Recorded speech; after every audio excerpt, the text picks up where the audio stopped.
Bueno, buenas tardes, Lick. Yo en esta ocasión les voy a hablar un poco sobre el libro Hegemonía o Supervivencia, donde resumiré cada capítulo de este libro y pues empezaré con el capítulo número 1, que nos habla sobre las prioridades y perspectivas.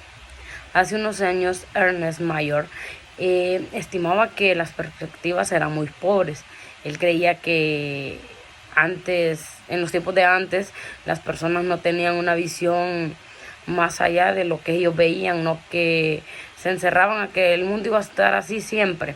No tenían una visión de un mundo tecnológico o un mundo más avanzado. Eh, Él planteó que la selección tal vez no propicia la organización intelectual del tipo humano. La historia de la vida en la Tierra se escribía refuta a la afirmación de que es mejor ser listo que estúpido. Él creía que era mejor ser una persona lista que una persona tonta, una persona, por así decirlo, lenta, que no tenía esa astucia o ese ánimo de ver para adelante. O bueno, al menos así juzgaba este reconocido biólogo. En el año 2003 se inauguró con numerosos indicios las inquietudes por la supervivencia humana que estaban bien fundadas, o sea, estaban bien derechas y bien firmes a lo que antes se suponía o se creía. Para dar unos pocos ejemplos, a principio del otoño del 2002 se supuso que hace 40 años esquivamos por un pelo una guerra nuclear, o sea, evitamos. Pues obviamente una guerra nuclear posiblemente iba a tener un carácter final, o sea, destruir todo. Acto seguido de esta alarmante revelación, el gobierno de Bush bloqueó los esfuerzos de la ONU para evitar la militarización. O sea, él quería evitar que entraran militares, que constituyeran una amenaza a la supervivencia. Como segundo tema segundo capítulo hablaré sobre la gran estrategia imperial. Un conocido experto en asuntos internacionales, John Inkenberry, describe la proclamación como una estrategia global que comienza con el compromiso fundamental de preservar un mundo unipolar, donde Estados Unidos no tenga un rival a su altura. O sea, Estados Unidos no quería tener un rival a su altura, por eso creó una guerra preventiva. Y los objetivos de esa guerra preventiva eran, como primer punto, debe estar virtualmente indefenso, o sea, buscaba países que no tuvieran cómo defenderse a las guerras que ellos tiraban para poder ser gobernados.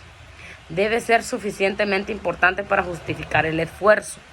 O sea, que el país que ellos estaban atacando para gobernar tendría que tener un valor alto para hacer ese gran esfuerzo ellos, para poderle beneficiar económicamente a ellos. Y hay que encontrar la forma de presentarlo como el mal supremo o un peligro inminente contra la humanidad. O sea que ellos lo que querían era causar miedo en las personas para que ellos pudieran dominar los países que no podían defenderse contra él. Y como tercer punto hablaré sobre la nueva era, o tercer capítulo. La nueva era de la ilustración. Los últimos años del milenio presenciaron que un despliegue profundo en el autoelegio, que bien puede haber excedido a los no muy gloriosos alardes anteriores, con aplausos de admiración para los gobernantes de un nuevo mundo idealista. O sea, la nueva era como un mundo idealista, perfeccionista, por así decirlo, porque ellos querían acabar con la inmunidad. Pues una era ilustrada y benévola se abría para nosotros en ese tiempo, en las naciones civilizadas, eh, guiadas por Estados Unidos. Claramente Estados Unidos ha sido una potencia que ha querido sobrepasar los límites.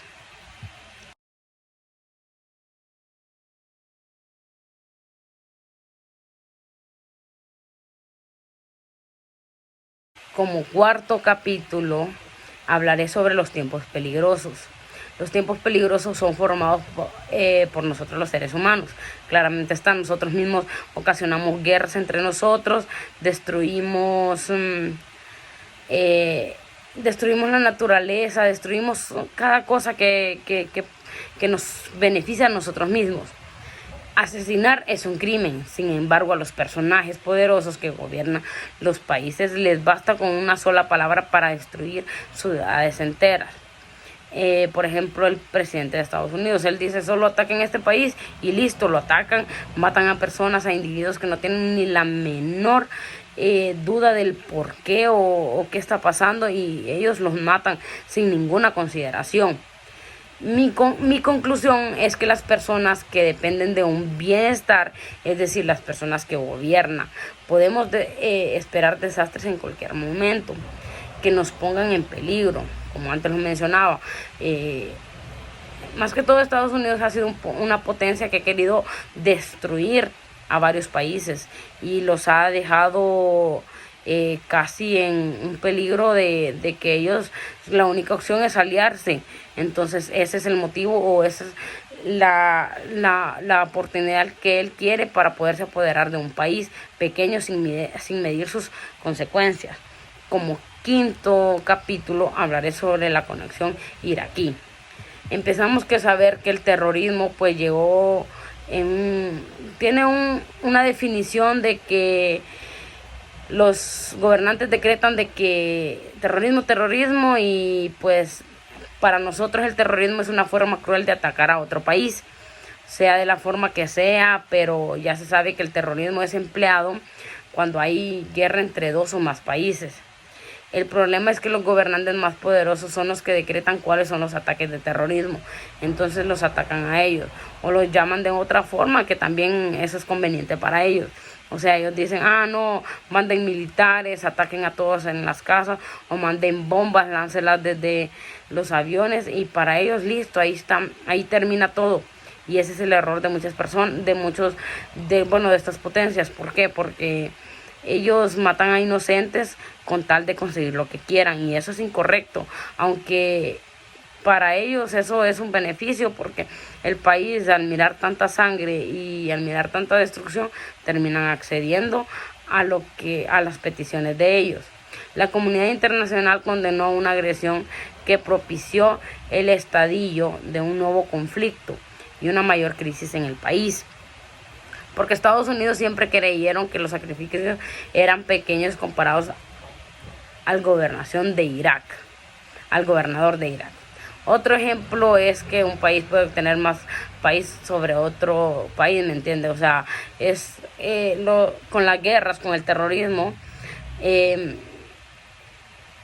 los países creían tener un dominio de cada país. Como sexto tema hablaré sobre los dilemas de denominación. El entusiasmo por la nueva Europa se debe a las razones del comercio más internacionales. Los países del este son los más modernizados de Europa, explicaba el comentarista político David Ignatius. Pueden barrer con el burocratismo y la cultura del estado del bienestar, que aún son lastres de una gran parte de Europa. Él creía que Europa pues barría con el burocratismo y la cultura del Estado, porque al momento de comercializar pues ellos eran modernos. Pues la tasa del desempleo y la pobreza en crecimiento de la clase trabajadora significaba que la gente estaría dispuesta a trabajar jornadas más largas. O sea, la necesidad de las personas los hacía trabajar en jornadas más largas y con menos paga. Y ahí es donde hay una explotación y para poder conseguir lo que ellos querían. En comparación de la población oeste, estos se mantendrían atractivos al subsidios estatales para los inversionistas del occidente. Es impresionante cómo se benefician de los países con problemas de pobreza.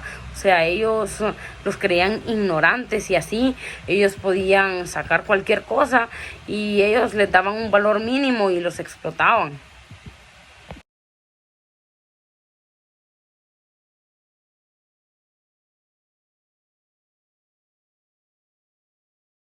Como séptimo capítulo hablaré sobre la caldera de hostilidades. Atacar deliberadamente a civiles es un crimen de guerra.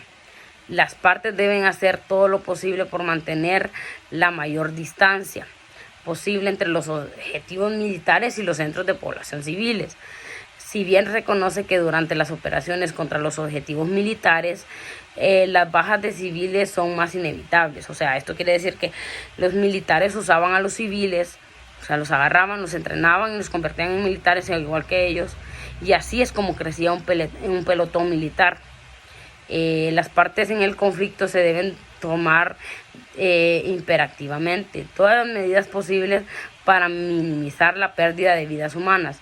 Cada civil que se metía a los militares terminaba muerto cuando habían guerras, y a veces los obligaban y se los llevaban a la fuerza, o si no los amenazaban.